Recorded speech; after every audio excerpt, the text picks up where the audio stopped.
Hi guys, I'm back with another video.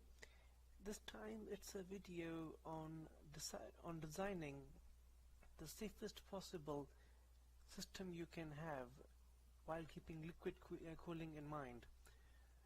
Now, I believe when you make a system, the most important thing about the system is the design. I made my first liquid cooled computer back about 2 years ago, and I would always be paranoid about something leaking, or keeping the system on while I'm away, and that can really be a huge issue with liquid cooled systems. I mean, you will just go paranoid, thinking that maybe something somewhere can leak while you're away, and maybe your PC is downloading a game on Steam, or it's doing some sort of other work, or some sort of video editing project that you had. It's doing some processing, and you just can't leave the PC all by itself because you're paranoid that it might leak somewhere. So this is a system that is liquid cooled, but it's also cooled by a heatsink. So I would call it the hybrid cooled PC. And I will give you my reasoning for this, and I hope that you will agree with my idea. Now, when I designed the system, the most important thing for me was that in case of failure, there should not be any harm towards the electricals within this PC.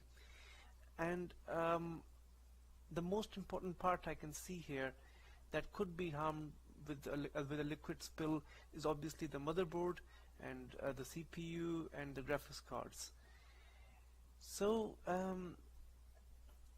with the way the system has been designed, I will start from the top. So we can go top down, and I can give you my reasoning for the entire design. I could have kept the radiator on the top over here, but I decided against that. I would rather prefer that the PSU be located on the top left corner, because it doesn't contain any liquid, and it's an electrical part. And obviously, if I kept the PSU on the top over here, then there is no way for any liquid to get up over here. Whereas if I did keep the PSU down here in the left corner, and I kept a radiator top over here, if there was any leakage, then there would be a chance that it could drip down to the PSU. So we first secure the PSU. The second thing that I ensured with this setup is that I've kept a large heatsink option here. Now this could be like a Noctua D15, or it could be like a Darkrock Pro 3. Both of those are good enough, and really, in my experience, both of them tend to outperform the closed loop liquid coolers, or if they don't outperform, even then it's very close. But the advantage of the large heat sinks is that they tend to run forever, and there literally is any chance of failure in this. The problem with liquid cooling is that if you were to run a loop across your CPU, and for instance your pump failed, then the CPU will get hot very quickly, and it will just shut down your system, and your machine will be unusable until the point that you replace the pump. And you have a PC that's completely useless, because the CPU does tend to get very hot very quickly, and it needs cooling all the time. Whereas with a large heatsink, even if the fan did fail, maybe after 4 or 5 years of use, the heatsink could just passively cool the CPU, and you would never have an issue of a system being down. What you could do is, the advantage I really see about with the large heat sink is that these days, especially Intel CPUs have a hard wall. Like I'm using the 6850K. Even if I were to liquid cool that CPU, I could never get it above 4.4 gigahertz. While the heatsink achieves the same sort of performance, I can get the CPU at 4.4 gigahertz with the large heatsink, and it's extremely quiet, so I don't have to worry that I'm losing out on any sort of performance. And since it's a heatsink, it's completely disconnected from my liquid loop. It's not going to add any heat to my loop, which again is beneficial for my graphics cards, since my graphics cards get the maximum cooling they can get from these two radiators, and the CPU doesn't add to any of the heat in the loop. And as I mentioned previously, it's completely independent. Even if the loop was to fail, your system would keep running. Now that covers the CPU. When it comes to the graphics cards, they have a high tolerance when it comes to a pump failure. If there was a pump failure and there was no flow of water going across this loop from here across the GPUs, and again back into the radiator here, again the loop goes here, and again back into the storage tank. So what happens is that the GPUs can passively run, and you can load up your Windows, you can carry on doing the work, whatever you're doing, until you get your replacement parts and you can get a new pump, after which you can restart your gaming and everything. But bear in mind that even if you had a failed pump, and you wanted to play a simple game like, let's say, Dota 2, which doesn't require too much GPU power, then this sort of setup could even make you could even play that game without any issues, worrying that you have a failed pump, yet your machine is still running, and you don't have the hassle where you have a system that's completely down and you can't do your work, or you can't play any simple games. So this is the reasoning behind keeping the CPU with its own independent heatsink. Again, that won't add any heat to your loop, and it ensures a stable system where there is less usage of a liquid block over here, and a chance of failure. And it's just overall, I believe it's a better and more efficient system. Now let's come down to the GPUs. As shown over here, the loop goes across over here from the bottom over here. It comes from the bottom over here, because if there is a leakage, it's just going to drip down over here to the bottom, and there is nothing over here. There are no electricals over here. The PSU has been located to the top. So again, we are very safe even if there is a leakage over here. Again, there's a plug over here which blocks from any leakage happening over here, and it's very, very safe. It's a very safe setup, as long as you have the plug tight on this location.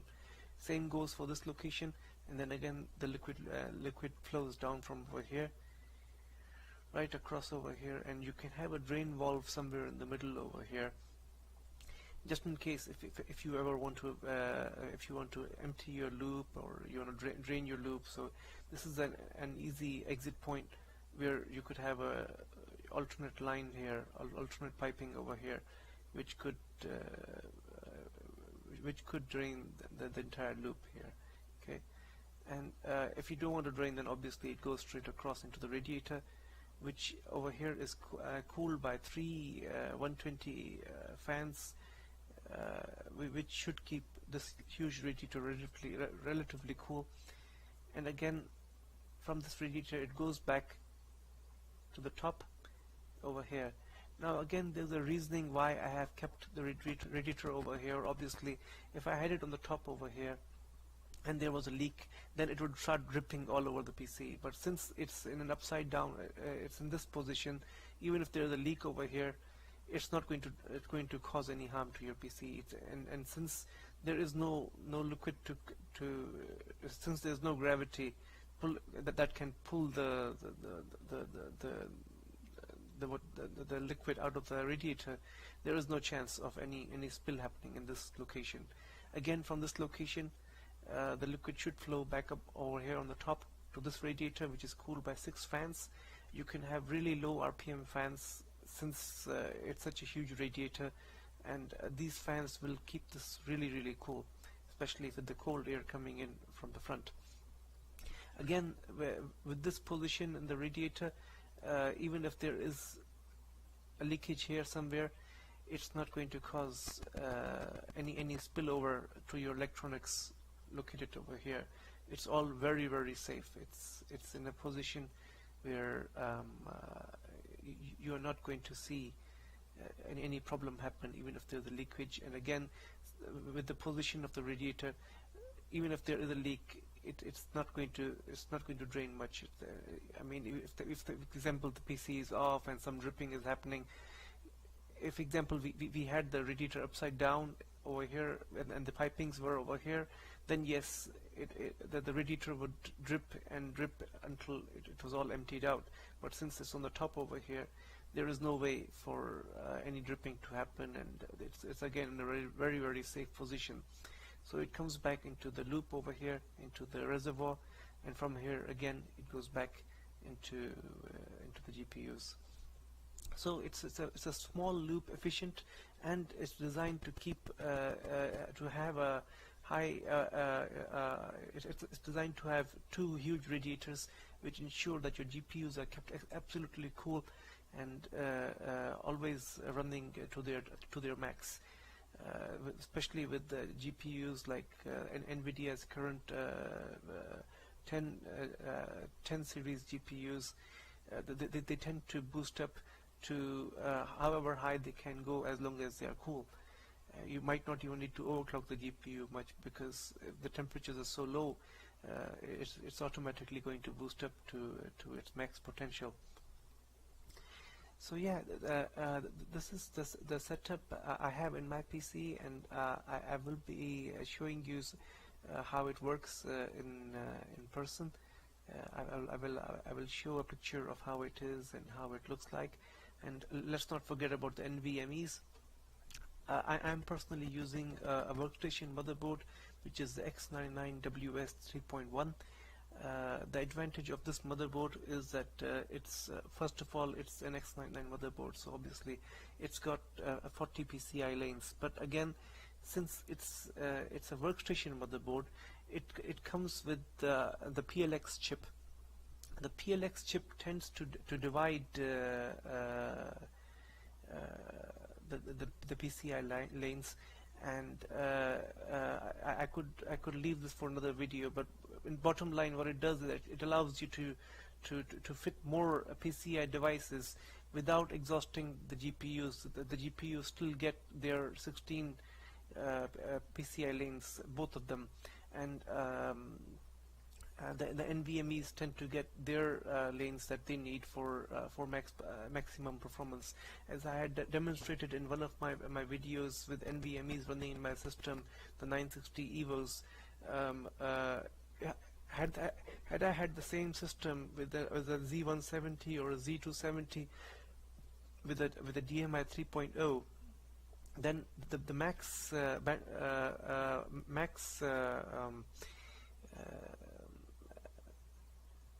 performance we would have seen out of the NVMEs would have been limited to 3.0 gigabytes per second, because the DMI 3.0 is limited to that bandwidth. While since they are here on the PCI lanes on the X99, and the PLX chip ensures that they get the maximum bandwidth that they need to run to their potential, I am able to get 6 gigabytes per second on a RAID 0 with the NVMEs, with the 2 of these NVMEs. There's another NVMe over here, which is a 950 Pro 500 GB, and again another one over here, which is another 950 Pro 950 Pro 512 GB, and the 2 of these over here are 960 EVOs. So all of them tend to get the bandwidth they need, and they all run to their potential, while the GPUs still get the bandwidth that they need. This sort of setup is not possible with an ordinary X99 motherboard, since it only offers 40 PCI lanes. And if I did something like this with an ordinary motherboard, I mean like an ordinary X99 motherboard, I would end up starving the GPUs with very low bandwidth, and it would compromise performance at 4K or 5K gaming. So yeah, I'm gonna I think I've lost my breath now. I'm tired after talking. I'm gonna show you a picture or a video of this setup running inside my setup, and how it looks like in person, and how it works. So I hope you enjoyed this video, and I'm gonna give my voice a rest now. Thank you for watching. Up next you will see the video of this setup running in my PC. Thank you.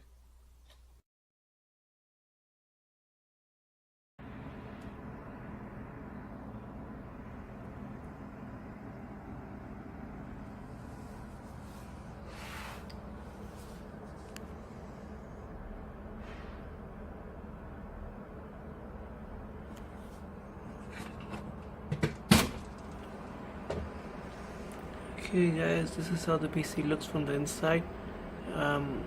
You can see the large heatsink I have.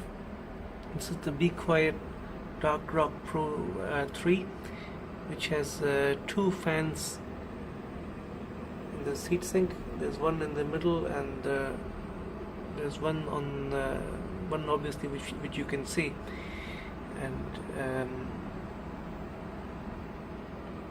2 Titan X Pascals on this rig. In between the 2 graphics cards you can see 2 NVMe's that have been installed, and then there's a third one down there if you can see,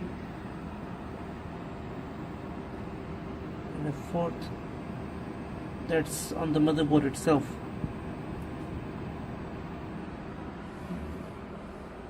This is the way the system works.